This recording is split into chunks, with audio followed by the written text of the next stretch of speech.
The Chicago Bears drafted some players with some really interesting backgrounds, but there are also some common threads between most of them that might help us better predict which players the Bears are going to draft in the future.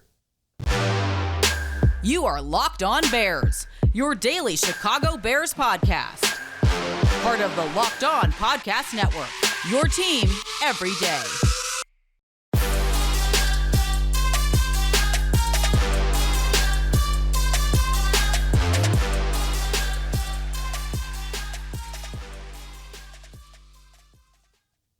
This is Locked On Bears, and I'm your host, Lauren Cox.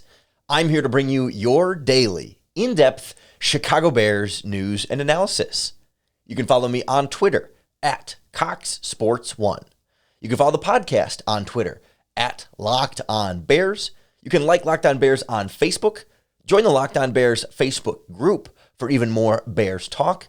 And make sure you hit that subscribe button on the Locked On Bears YouTube channel to keep up with all of our video podcasts as well.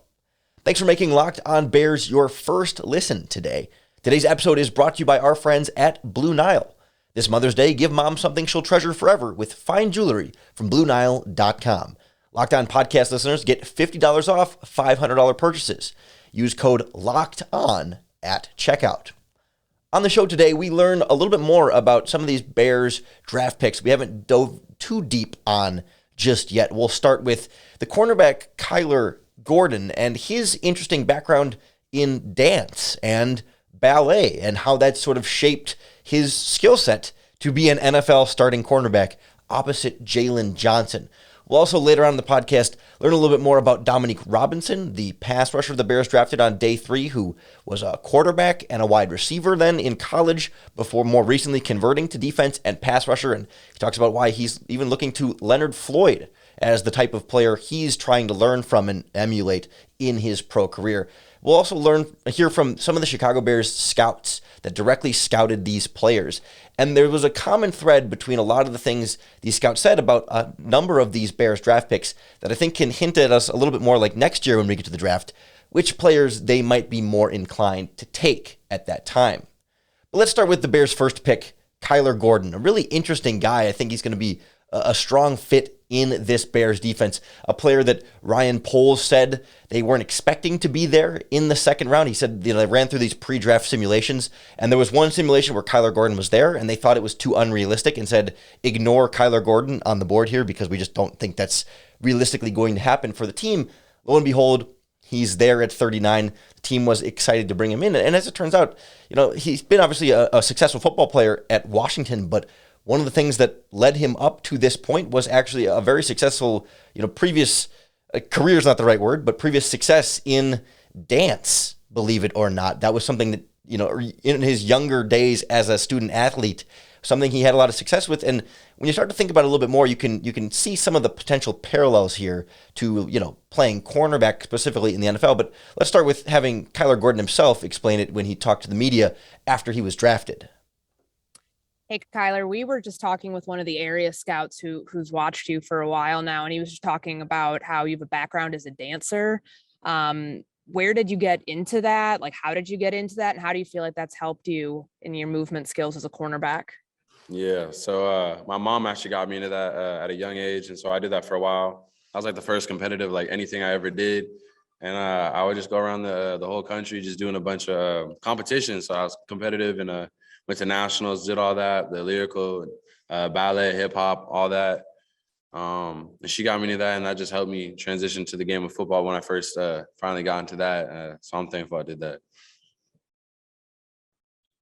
Hey, Kyler, I read somewhere when you said that ballet was the toughest thing you'd ever done. Why is that? And tell me about it. Yeah. Honestly, it just takes a lot of consistency, a lot of dedication. Not only to just go there and do the practicing and all that, but as far as like going home and stretching and being that flexible and having that core strength and just how strict, honestly, a lot of teachers are and how they want you to perfect your craft and whatever choreography that may be. And so I just remember going through it. It's just tough. And, they just demand perfection. And so I got a little bit of that in me too, just, trying to do what I do and perfect my craft, really. Not every day you hear a Division I college football player say that dance and ballet was like the hardest thing he's done in his life in terms of like difficulty of the sport. I guess we can call dance a sport at this point. It's a physical activity that requires a lot of discipline, like you said, right? I mean, it's not an easy thing to go to nationals to and be successful with. Not just ballet, but he mentioned hip hop and other forms of dance. But you can kind of see the parallels there, specifically, I think, to the cornerback position in terms of needing to be light and quick on your feet and fluid in the hips, right? When you think about the cornerback so often, backpedaling and trying to mirror receivers when they're sort of in front of you, right? Sometimes you're facing a little bit away, but you're not the one leading. You're the one following, if we're talking in sort of dance terms there again. Whereas I think when you're from the wide receiver standpoint, you're pushing off and you're really running and driving forward, but the dance, quick feet and fluidity seems to be more of that type of backpedal position that the cornerback spot might have. I mean, I think it falls in line pretty strongly with the sort of sports science understanding we have nowadays that, like, for kids growing up, they tend to become better athletes and be better at football if they are multi-sport athletes in high school. The guys that do wrestling in the winter and, or basketball in the winter and baseball in the spring or whatever sports these kids do besides football growing up helps them actually be better football players because they develop physically in some of these other ways. For Kyler Gordon, it just happened to be dance. And I think that's a really cool, interesting backstory for him that we don't get to hear about a lot of other players. It makes him unique. And I'm excited to see how that translates for him into the NFL. Certainly, there could be this perception of like dance not being tough or whatever, but you watch Kyler Gordon's tape and there's no question about his physicality, his aggressiveness, his ability to go after the ball, be a playmaker, and also be light on the feet, quick moving in and out of following receivers' breaks, fluidity, all those things that come with dance have set him up to be a successful cornerback for the Chicago Bears and potentially a really strong running mate for Jalen Johnson in the long term, who, by the way, he played in the same conference with in college and, admired him from afar and also said, I think Darrelle Revis is the pro cornerback he definitely looked up to growing up. So a lot to like about Kyler Gordon and cool to get to know him a little bit better from, the non-football side in addition to what we'll break down with the X's and O's on the field throughout his career. But Gordon is a guy the Bears seem to show some interest in the pre-draft process, and that was a common trend among a lot of the Bears draft picks. Not a lot of smoke screens or, hiding the Bears' interest in some of these players. We'll break down the common themes here of the Bears really kind of not showing their hand exactly, but not being too hidden about the players they actually were interested in next on Locked On Bears. Mother's Day is coming up right around the corner, and if you're still on the lookout for the perfect Mother's Day gift, our friends at BlueNile.com are going to be the place to go to find that piece of jewelry that can really show her you care and that you love her. I mean, they've got the types of statement pieces that really can send that extra special message, something enduring. Classic diamond stud earrings, elegant tennis bracelets, birthstone pendants, and so much more. Not just Mother's Day, but any special woman in your life you can celebrate with BlueNile.com with thousands of fine jewelry options at every price point. Great 24/7 customer service, free returns, free shipping, and guaranteed satisfaction with every purchase. So this Mother's Day or on any occasion, give mom something she'll treasure forever with fine jewelry from BlueNile.com. Locked On Bears listeners are going to get $50 off your purchase of $500 or more. That is a podcast exclusive. That's only good through Mother's Day this weekend. Use promo code LOCKED ON. That's code LOCKEDON, Locked On. Plus, every order is insured, ships for free, and arrives in discreet packaging that won't give away what's inside. Shop stress-free and find your forever peace. Go to BlueNile.com today. Chicago Bears hoping to find some long-term pieces with these draft picks. And, when we go through this pre-draft process, right, there's always reports about teams being interested in players, and there's always websites that have trackers of like, okay, here's who each team has met with at the combine, who's at the pro days they've attended. Here's the list of the players the teams have brought in for private workouts and attended at the All-Star games and all those different things.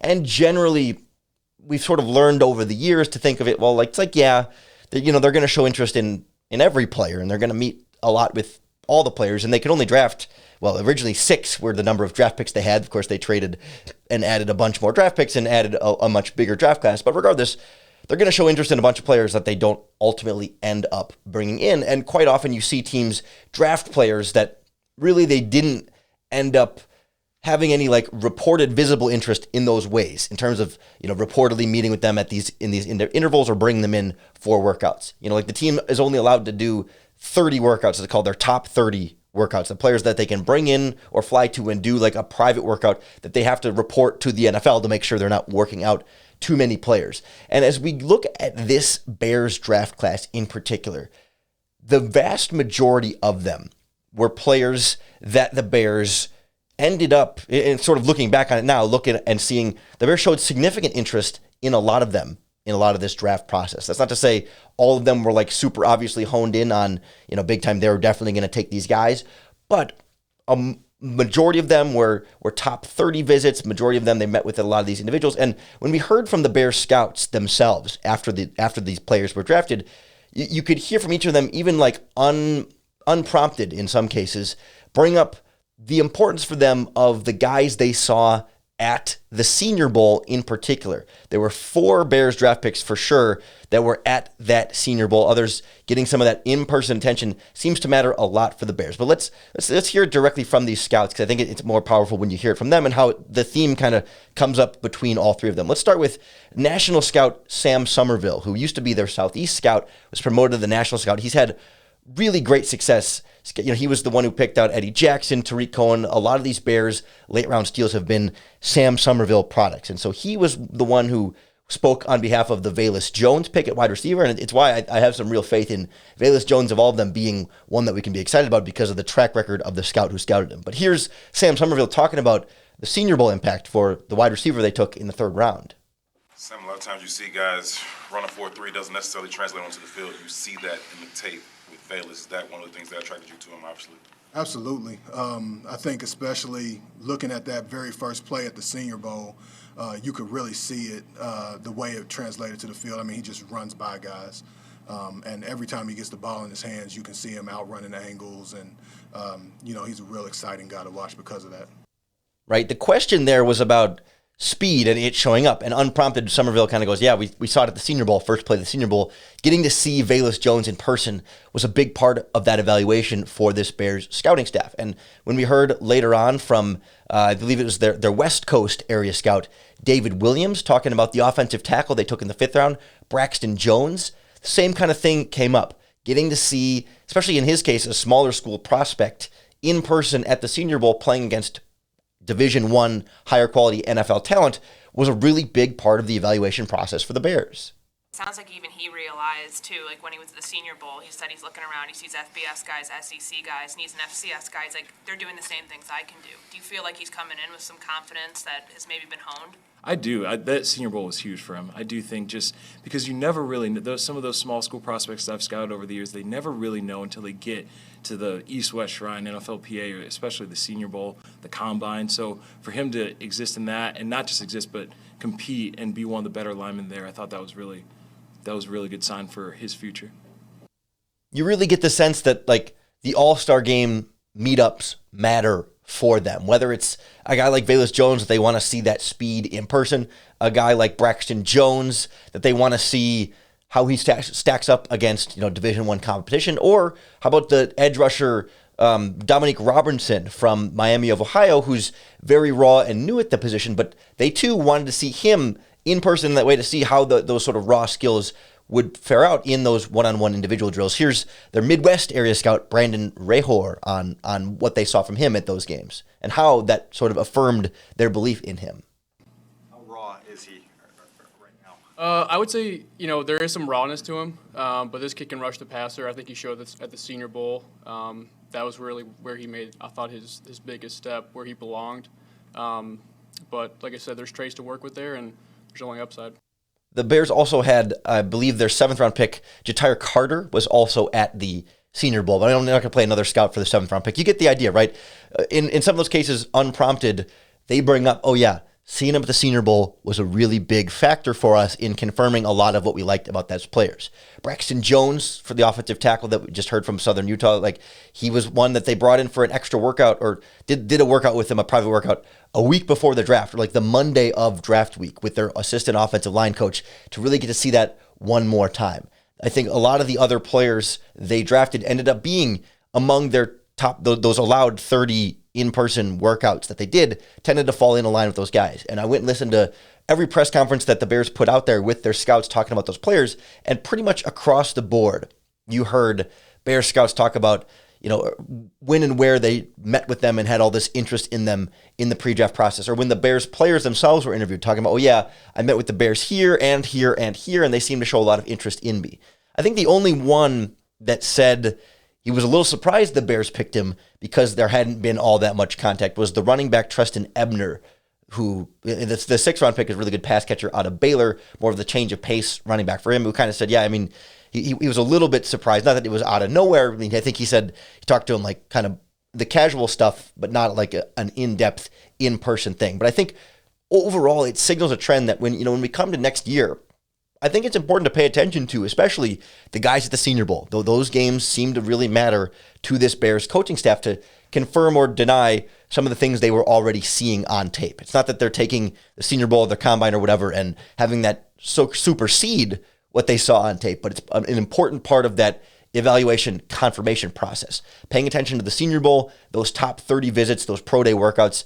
For other teams, they might not matter as much, but at least in this first draft from the Chicago Bears, it seemed to be a pretty big indicator for guys that they did end up taking. The pre-draft interest they showed in these players tended to not fully be smoke screens. If they didn't draft every player they showed interest in, not possible, but most of the players they did draft were players that they showed interest in, and it might be a hint for next year's draft to pay closer attention to those actual meetings and interests that the Bears are showing in the lead up to the draft. I think it's an interesting connection between a lot of these guys. We've seen them also sort of prioritize similar types of traits of athletic ability and not necessarily all inexperience, because some of these guys have some real experience, but getting some of those projections to the future where they feel like they can get these guys in and develop them. None bigger than Dominique Robinson, the pass rusher, who we heard about there just a little while ago. But I want to get into his background a little bit more too, because he is extremely raw, but it feels like there's some untapped potential the Bears are pretty excited about there.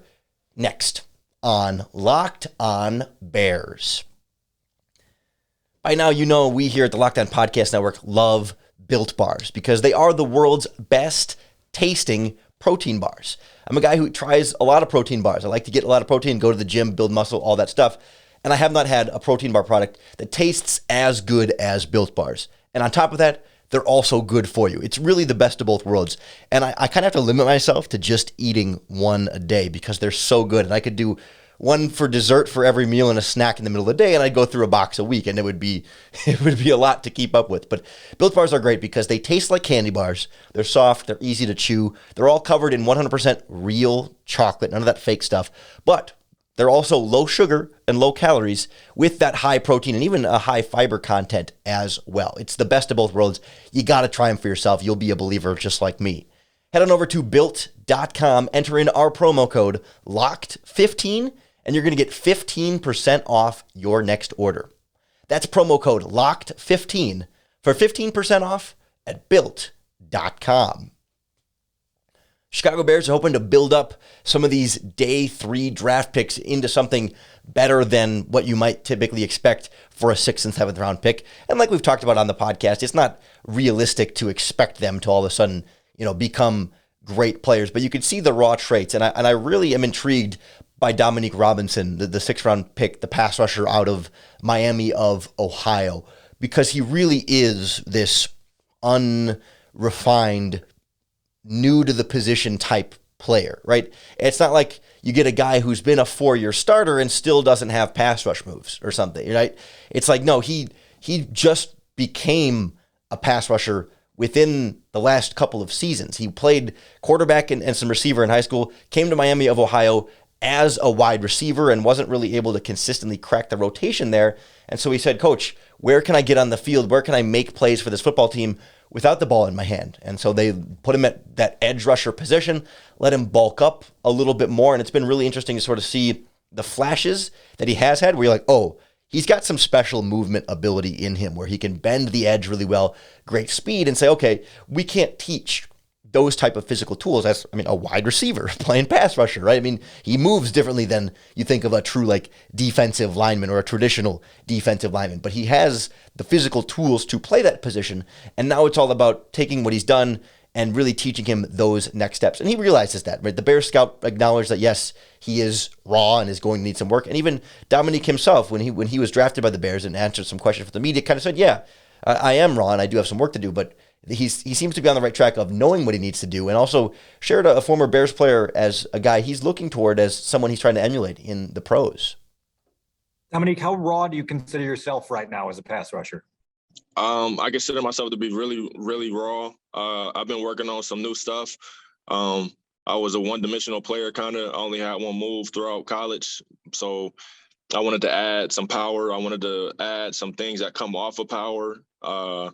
And I think I've been doing that pretty well on a consistent basis during this off time. So, Dominique, you talk about like adding moves to your arsenal. For somebody who is relatively new at this position and learning how to rush the passer, how do you go about figuring out what your pass rush arsenal is going to look like? Do you have players who you look at and try to like mimic some of the moves that they do? Yeah, so I've been watching Leonard Floyd a little bit. I've been watching TJ Watt. I know you get better by watching some of the best players in your position. So I kind of been watching Myles Garrett, and those guys are very explosive, very good with their hands, very good with doing different things, and that's what I plan to try to bring. Dominique, what pushed you in the direction of watching Leonard Floyd, and what do you see in him when you watch him? Yeah, so my agent kind of helped me out with finding people that are similar to my build and do things that are kind of move the way I move, and he moves, I move like he moves. We're built the same, kind of longer body guy. So, and he has some nice moves that I think that I definitely want to take and start crafting and putting them in my arsenal. So you can hear from Dominique there, right? That drive and that desire to get better, and looking at, obviously like Myles Garrett and TJ Watt are some pretty darn strong examples. Leonard Floyd as well, having a very productive NFL career. And you can hear, you can see, not exactly the similarities, but they're built in a similar type of mold. When you remember Leonard Floyd as sort of a longer, skinnier wide receiver, I think Floyd, or a pass rusher, Dominique being the wide receiver. Floyd, I think at the combine was around 6'6", 240, 245. Looks like his arms were about 33 1/8 inch. And Dominique Robinson comes in an inch shorter at 6'5", but a little bit heavier at 253, and their arms are almost exactly the same length, 33 1/8 versus 33 1/4. So Robinson actually a little bit thicker and stronger than Floyd, and probably not quite the freak speed athlete. Floyd ran a 4.6 40. Robinson was more like a 4.72. Robinson, neither one did the three cone. Floyd was a little bit more explosive on the broad jump. Robinson had a little bit longer, or a little bit higher of a vertical jump. So it's not a 1-to-1 draft comparison by any means. But when you think about the type of physical tools that you want to just add some more pass rushing moves to, there's something to like there about Robinson, or there's some potential to like there from him. He's acknowledging himself, kind of just one pass rush move. And I guess, as a rookie rotational guy, you can get away with just having one go-to pass rush move because he's going to be behind Robert Quinn, Al-Qadim Muhammad, Travis Gibson, probably Jeremiah Atauchu, and if Mario Edwards Jr. ends up playing some of that spot as well, right? Dominique Robinson is going to be your fourth or fifth option rotating in at that defensive end spot. And opposing teams are not going to watch a lot of tape in the week of preparation on Dominique Robinson, knowing he's a fifth-round rookie, that if he does get in there, okay, we'll live with the fifth-round rookie. So, he can, for a little while, he might be able to get away with some of those flash-type plays that we saw at Miami of Ohio and the Senior Bowl with that one pass rush move. Once you get into your second season or even later into your first season, when teams kind of know, okay, there's his move, we're ready for it, and we can stop it. You need that counter. You need those additional pass rush moves. You need that power to go with the speed and some counters to be able to build off of that skill set. And that's what he's going to need to do if he's going to be able to fulfill some of that potential and that raw, untapped ability that you see as a guy who's just learning how to play the position, learning to be more effective against the run, and learning what it takes to be an NFL pass rusher. I think the fact that he was a 5th-round pick, despite not playing the position any more than a rotational role in college, shows you some of the real faith in him, right? You might think of that guy, if he was never even a starter in college at that position, it barely knows the spot. So what, you might think 7th-round pick or undrafted free agent that you take a flyer on. But no, Dominique Robinson was a guy who some teams had an earlier draft grade on, even than where the Bears took him in the 5th round. And it shows that, no, there's some very real intrigue here that teams want to tap into. And I think Robinson's a guy that I'm not looking to have a major rookie breakout per se, but the next one in the line of these raw players that the Bears have developed, obviously under different regimes, but, the Roy Robertson Harrises and the Trevis Gibsons of the world at that sort of defensive end, outside linebacker, pass rushing spots that you can really sort of coach them up and teach them up and put some faith in your defensive line coach. There's a lot of that in these day 3 draft picks. Obviously a lot going on the offensive line coach to try and coach up 4 of those guys. The wide receivers coach, with the Bears having, I think, 5 undrafted free agent wide receivers brought in so far, a couple of undrafted tight ends, a bunch of undrafted defensive backs. This is going to be all about drafting and developing, is what Ryan Poles has said. And you can be sure we're going to be following these picks and their development all throughout their Bears career right here on the Locked On Bears podcast. So make sure you hit that subscribe button to keep up with all of our daily, in-depth Chicago Bears news and analysis. Thanks for making Locked On Bears your first listen today. I hope you'll keep coming back all week long and throughout the offseason, because it can be a bit of a long way before real football again. We'll have OTAs in a couple weeks and then a big break and then training camp and stuff, but it's a long offseason and we're going to be in it with you here for the long haul. So I hope you'll keep tuning into Locked On Bears, and I hope that the Locked On Bears podcast makes it just a little bit easier for you to bear down.